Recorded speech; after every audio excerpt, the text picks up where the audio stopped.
Hello friends, this is Gaurav and I am welcoming you at my channel RK Learning. So friend, अभी हम practice set 2.5 का question number first and question number second solve करेंगे। तो friends, question number 1 का first sum solve करने से पहले हम कुछ चीजों को रिवाइज कर लेते हैं। If b square minus 4ac equals to 0 दिया है तो क्वाड्रेटिक इक्वेशन के जो रूट्स है वो क्या है, रियल और इक्वल है। क्या है, real and equal. When it is real and equal, quadratic equations के रूट जब b square minus 4ac equals to 0 है और b square minus 4ac is greater than 0, जब ये ग्रेटर देन 0 होंगे तो क्या होएगा, the roots of quadratic equations are real and unequal. उस टाइम पे जब b square minus 4ac greater रहेगा काय से, 0 से, तो क्वाड्रेटिक इक्वेशंस के रूट्स जो रहेंगे वो रियल एंड अनइक्वल रहेंगे। ठीक है। और when 0 is greater than b square minus 4ac या फिर b square minus 4ac is less than 0, in that case the roots of the quadratic equation are not real। ठीक है, बस इतनी सी बात को हमको ध्यान में रखना है। हमारा फर्स्ट सम 1 सेकंड में कंप्लीट हो जाएगा। तो friends please focus on board. तो क्या है, quadratic equation ax square plus bx plus c equals to 0। यहां पे क्या दिया हुआ है, b square minus 4ac equals to 5। अब मैंने क्या बोला था थोड़ी देर पहले कि b square minus 4ac equals to 5, मतलब ये 5 है। कौन, b स्क्वायर माइनस 4ac, मतलब 0 से ज्यादा है। 0 से ज्यादा है तो वो केस में क्या होते हैं, roots are real and unequal. क्या होते हैं, roots are real and unequal. तो हम लोग क्या लिखेंगे यहां पे, roots are real and unequal. एकदम सिंपल है। जब b square minus 4ac is greater than 0 होता है तो क्वाड्रेटिक इक्वेशन के रूट्स क्या होते हैं हमारे, रियल एंड अनइक्वल। अब चलते हैं दूसरे पे। b square minus 4ac equals to minus 5, मतलब माइनस 5 है, मतलब 0 से क्या है, वो 0 से कम है या ज्यादा है, तो कम है वो। तो मैंने क्या बोला था, when b square minus 4ac is less than 0 या फिर 0 is greater than b square minus 4ac, in that case roots are not real. तो लिख दो यहां पे, क्या लिखोगे आप, रूट्स आर नॉट रियल। देखो 1 सेकंड में हमारा ये सम कंप्लीट हो चुका है। चलते हैं हम लोग आगे। Sum of roots equals to -7 और product of roots is equals to 5। ठीक है ना। तो सम ऑफ रूट्स कितना दिया है हम लोगों को, -7। 1 मिनट, हाँ बराबर, सम ऑफ रूट्स हमको -7 दिया है और क्वाड्रेटिक इक्वेशन हमको फॉर्म करना है। तो कैसे करेंगे हम लोग, तो मैं यहां पे लिखता हूं, क्या लिखा मैंने, एक्स स्क्वायर बराबर प्रोडक्ट ऑफ रूट्स। अब देखो आपको मालूम होगा ax square plus bx plus c equals to 0, तो जो वो लास्ट में जो नंबर होता है ना वो प्रोडक्ट होता है। तो वो प्रोडक्ट ऑफ रूट्स कितना है हम लोगों का, 5 है। तो मैंने ये यहाँ 5 लिख दिया। और ये कितना दिया था मेरे को, सम ऑफ रूट्स कितना दिया है, 7। तो मैं यहाँ पे ये कितना लिख देता हूँ, यहाँ पे 7x। तो इस तरीके से हम लोगों का ये क्वाड्रेटिक इक्वेशन फॉर्म हुआ है। चलते हैं थर्ड सम की ओर। तो थर्ड सम क्या दिया है, तो देखो अल्फा बीटा। अब देखो हमको एक चीज पता है, क्या पता है हम लोगों को, alpha plus beta equals to क्या होता है, माइनस बी अपॉन ए होता है। और alpha into beta is equals to क्या होता है, सी अपॉन ए। ठीक है, ये हम लोगों ने याद किया था, मतलब ये हम लोगों का, हमने कल पढ़ा था ना नेचर, क्या बोलते हैं, introduction of alpha and beta. तो उस टाइम पे हम लोगों ने ये देखा था। ठीक है ना। तो ये इसके वैल्यूज हम लोगों को यहाँ पे पुट करने और हमारा सम ये कंप्लीट हो जाएगा। तो देखो अभी यहाँ पे a क्या है भाई, a हमारा यहाँ पे है 2, b क्या है हमारा -4 और c क्या है हमारा -3। बस अब हम लोगों को आसान हो गया है, इसको कर देते हैं हम लोग फटाफट। तो अल्फा प्लस बीटा कितना है, -b अपॉन a, तो -b क्या है हम लोगों का, -4 और a कितना है, 2 है। तो मैंने जब इसको कैंसिल किया तो 2 1 जार 2 और 2 2 जार 4, तो ये क्या आ गया, -2 आ गया। ठीक है, तो अल्फा इंटू बीटा का आंसर कितना आ रहा है, अल्फा प्लस बीटा का आंसर क्या आ रहा है हम लोगों का, -2। अब सी क्या है हम लोगों का, ध्यान से देखो, तो सी है हमारा, सी क्या है हम लोगों का, -3 है। और ए कितना है भाई, 2 है, तो कितना आ रहा है ये -3/2। बस लिख दो ये यहाँ पे, हमारा काम हो गया। क्या हुआ, ये हमने कंप्लीट कर दिया, ये हमारा वर्किंग नोट है। ठीक है, ये हम लोगों को ऐसा लिखना है तो हमारा ये सम कंप्लीट हो जाएगा। तो अल्फा प्लस बीटा में हम लोग क्या करते हैं, -b/a लेते हैं, और अल्फा इंटू बीटा में क्या लेते हैं हम लोग, c/a, बराबर। और c क्या होता है ये सब तो हम लोगों को पता ही है, बराबर ना। a हमारा 2 होगा, b हमारा -4 होगा, और c हमारा -3 होगा। चलो फ्रेंड्स, हम लोग चलते हैं find the value of discriminant.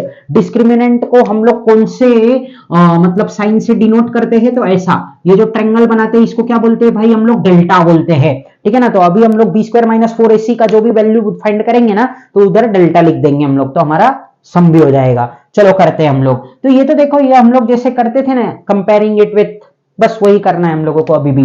तो अभी मैं पहले इसका लिखूंगा, क्या लिखता हूं मैं यहाँ पे, x² + 7x - 1 = 0। क्या लिख रहा हूं मैं यहाँ पे, comparing with ax² + bx + c = 0। ठीक है, तो a इक्वल्स टू क्या है, 1 है, b इक्वल्स टू क्या है भाई, 7 है, c इक्वल्स टू क्या है, -1 है। ये हम लोगों ने लिख दिया फटाफट तरीके से। अब क्या होएगा हम लोगों का, डेल्टा इक्वल्स टू क्या हो रहा है, ये b² - 4ac, बराबर। हम लोग अब डिस्क्रिमिनेंट फाइंड कर रहे हैं, तो b का वैल्यू क्या है भाई हमारा, 7 the whole square -4 into a into c कितना है हम लोगों का, -1। तो 7 7 का कितना होता है भाई, 49, बराबर। सब बराबर लिख रहे हैं ना हम लोग, कुछ गलत तो नहीं हो रहा है हमारा। अब ये क्या हो जाएगा, माइनस कर देते हैं हम लोग, 4 1 4 और 4 1 4, बट ये माइनस में है, तो ये कितना हो जा रहा है हम लोगों का। तो हम लोग यहाँ पे इसको लिखते हैं, तो क्या हो रहा है ये हम लोगों का, 1 मिनट रुको, इक्वल टू का साइन डालो यहाँ पे, 49 + 4, तो कितना हो रहा है ये हम लोगों का आंसर कितना आ रहा है यहाँ पे, 53। तो डेल्टा का आंसर कितना आ गया हम लोगों का, मतलब डिस्क्रिमिनेंट का आंसर कितना आया, वैल्यू 53। एकदम सिंपल सम था। चलते हैं सेकंड सम की ओर। तो सेकंड सम भी कैसे करना है हम लोगों को, सबसे पहले तो हम लोगों को इसको कंपेयर करना है। तो 2y² - 5y + 10 = 0, कंपेयरिंग विथ, किसके साथ हम लोग इसको कंपेयर करेंगे, तो ax² + bx + c = 0। तो इन दैट केस हमारा a क्या बन जाएगा भाई, a हमारा बनेगा 2, b क्या बनेगा हमारा -5, और c क्या बनेगा भाई हम लोगों का 10। अब क्या करेंगे हम लोग, डेल्टा का फॉर्मूला लिखो, मतलब डिस्क्रिमिनेंट का फॉर्मूला लिखो, b² - 4ac। b का वैल्यू कितना है भाई लोग, b का वैल्यू है हमारा -5 द होल स्क्वायर, बराबर, -4 इंटू a कितना है, a कितना है हम लोगों का 2, और c कितना है भाई 10 है। तो 5 5 जार कितना होता है 25, माइनस का साइन था इसके लिए वो माइनस हट गया। 4 2 जार कितना होता है भाई, 4 2 जार कितना होता है 8, बराबर। और ये हम लोगों का क्या हो जाएगा, 1 मिनट रुको, 4 2 जार 8 और 8 इंटू 10 हो जाता है हम लोगों का 80। ठीक है, तो अब जरा ध्यान दीजिए। तो अब हम लोगों का क्या हो रहा है यहाँ पे, इक्वल्स टू 25 - 80, 25 - 80 कितना हो जाएगा हम लोगों का, तो कितना होएगा वो -55। ठीक है, तो ये आ गया हम लोगों को डेल्टा का वैल्यू। ठीक है, आता है ना सबको माइनस करना, तो 80 - 25, बराबर, 8 में से 3 गया, 5 बचा। ठीक है, तो इस तरीके से हम लोगों ने ये माइनस भी कर दिया, तो हमारा आंसर कितना आ रहा है -55। तो डेल्टा का वैल्यू कितना आया, -55। चलते हम लोग थर्ड सम की ओर। एकदम इजी सम है ये, एकदम इजी प्रैक्टिस सेट है, ये भी प्रैक्टिस सेट आपका एकदम स्मूथली सॉल्व हो जाएगा, डोंट वरी फ्रेंड्स। तो हम लोग यहाँ पे लिखते हैं पहले 2x² + 4x + 2√2 = 0। हाँ, इसको क्या करेंगे हम लोग, कंपेयर करते हैं। तो किसके साथ कंपेयर करता हूं मैं इसको, तो comparing with ax² + bx + c = 0 के साथ में हम इसको कंपेयर कर देते हैं। तो a का वैल्यू कितना है भाई 2 है, सॉरी √2 है, b का वैल्यू कितना है भाई 4 है, बराबर, और c का वैल्यू कितना है हमारा 2√2 है। अब क्या करेंगे हम लोग, डेल्टा का फॉर्मूला लिखते हैं, मतलब डिस्क्रिमिनेंट का, तो बी स्क्वायर माइनस 4ac, तो बी स्क्वायर कितना आ रहा है भाई हमारा, बी स्क्वायर आ रहा है मेरा 4 the whole square minus 4 into, ये क्या है हम लोगों का √2, तो वो √2 डाला। अब ये क्या हो रहा है हम लोगों का 2√2 है, बराबर, तो ये कितना हो जाएगा 16, 4 4 जा 16 माइनस, बराबर। अब ध्यान से देखो 2 मिनट रुको। अब ये क्या है √2 इंटू √2 क्या होता है भाई, देखो √2 इंटू √2 विल बी 2, बराबर, ये 2 आ गया। और ये देखो ये बाहर एक 2 ऐसे ही पड़ा है, हाँ, तो 2 इंटू 2 कितना हो जाएगा भाई 4, बराबर। तो ये कितना हो रहा है 4 आ गया, और 4 इंटू 4 कितना होता है बॉस 16 होता है, तो ये कितना आ रहा है 0, तो डेल्टा इक्वल्स टू लास्ट वाले सम में कितना आ रहा है आंसर 0 आ रहा है। तो फ्रेंड्स आई होप कि आपको ये जो प्रैक्टिस सेट था, प्रैक्टिस सेट का फर्स्ट और सेकंड सम बहुत अच्छी तरीके से समझ गया होगा। एक बार मैं फिर से थोड़ा सा बता देता हूं आपको, बी स्क्वायर माइनस 4ac, अगर b square minus 4ac equals to 0 रहता है, तो in that case quadratic equation के जो भी कोई रूट्स होते हैं वो क्या होंगे, हमारे रियल एंड इक्वल होंगे। और b square minus 4ac is greater than 0, in that case the roots of the quadratic equation are real and unequal, ठीक है। और b square minus 4ac is less than 0, या फिर 0 is greater than b square minus 4ac, in that case the roots of the quadratic equation are not real. बस इस पे ही हम लोगों ने फर्स्ट सम को कंप्लीट किया था। और ये अल्फा प्लस बीटा का हम लोगों का वैल्यू होता है माइनस बी अपॉन ए, और अल्फा इंटू बीटा का होता है सी अपॉन ए। बस ये हम लोगों को करना है, एकदम सिंपल सा सम्स था, बराबर। एक एक मार्क्स के लिए ये आ सकते हैं, ये भी आ सकता है 1-2 मार्क्स के लिए, ठीक है ना फ्रेंड्स। तो आई होप कि आपको ये दोनों सम्स बहुत अच्छी तरीके से समझा होगा।